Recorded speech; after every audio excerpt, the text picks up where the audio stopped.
Hello friends, কেমন আছো সবাই? আমি ভালো আছি। আজকের সকালটা শুরু করছি আমার মেয়ের মিষ্টি হাসি দিয়ে। দুপুর হয়ে গেছে, তো এখন আমরা সবাই মিলে বাইরে বসে আছি। প্রচণ্ড গরম, বাইরে প্রচুর রোদের তাপ, বাড়িতে কারেন্ট নেই, তাই সবাই এদিকে ওদিকে বসে আছি।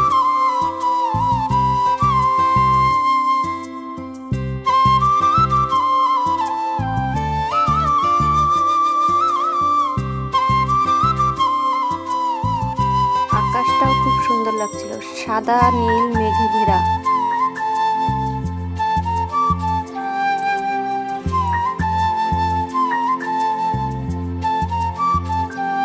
তার সাথে গাছের পাতাগুলো সবুজ, খুবই সুন্দর লাগছিল।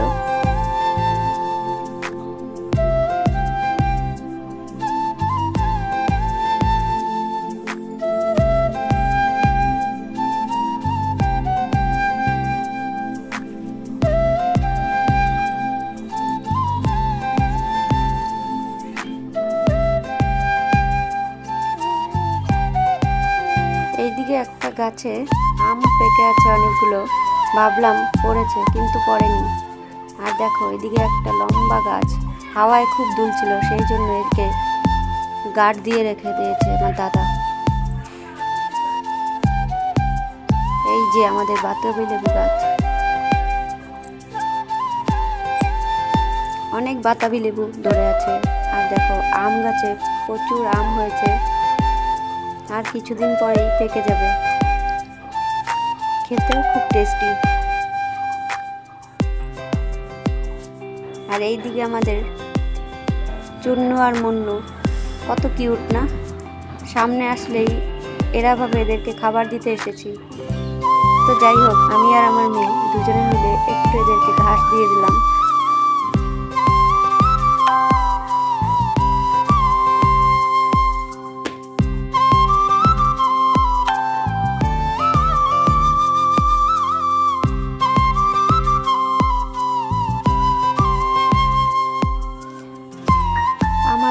একটা বল ফুলের চারা এনেছিল, আর এখন দেখো একটার থেকে পুরো বাগান হয়ে গেছে, দেখতেও খুব সুন্দর লাগছে।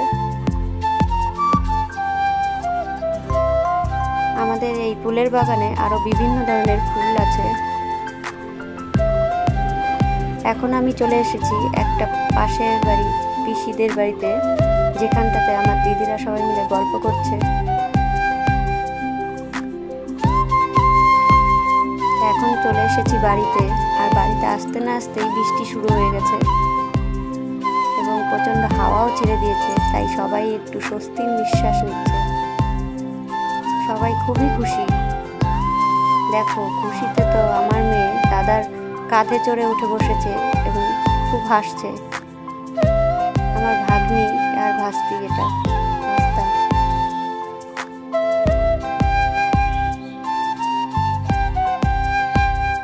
মেয়ে তো পিঠের থেকে নামছেই না।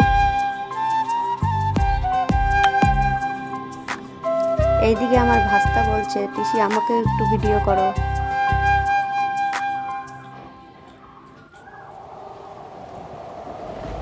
ওইদিকে আমার দিদি আর মা দুজনে গল্প করছে, বৃষ্টিতে এদিক ওদিক যেতে পারছিল না, দূর থেকেই গল্প চলছে। গাছে থেকে একটা পাকা আম পড়েছে। ভাস্তা আরো একটা আম কুড়িয়ে নিয়ে আসলো, ট্যাপ থেকে ধুয়ে নিয়ে এসে আমার মেয়েকে সেটা খাইয়ে দিচ্ছে। এখনকার মতো এইটুকু, টাটা, আবার দেখা হবে।